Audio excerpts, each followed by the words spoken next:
Bonsoir à toutes, bonsoir à tous. Alors, c'est pas sans un certain découragement que je vous fais cette vidéo ce soir. Au-delà du découragement, un profond dégoût pour les médias français.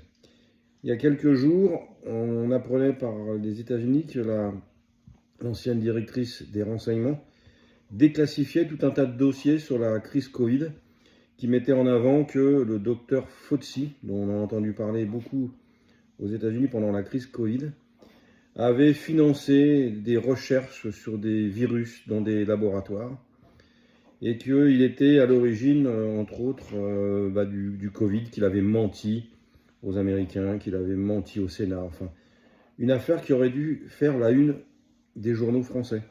Au moins, ouvrir un débat.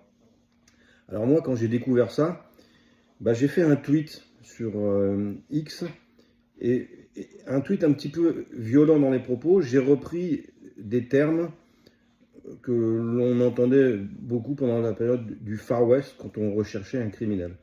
Je ne le répéterai pas ce soir parce qu'en fait ce tweet m'a valu une suspension d'X France en me demandant de l'enlever. Alors je l'ai enlevé pour pouvoir continuer de vous parler, mais je me demande à quel moment en fait on peut se dire quand même quel mal ça peut nous faire à nous victimes de voir qu'en fait on balaie encore d'un revers de la main une information aussi importante. Et là, aujourd'hui, ça continue.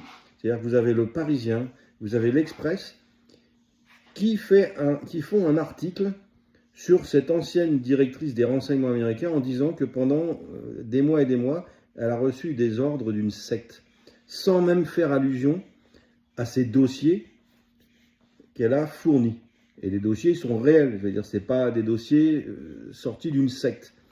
Donc sincèrement, c'est vrai que ce soir, je suis partagé entre me dire est-ce que j'arrête tout ça parce que c'est peine perdue et je vais y laisser ma santé?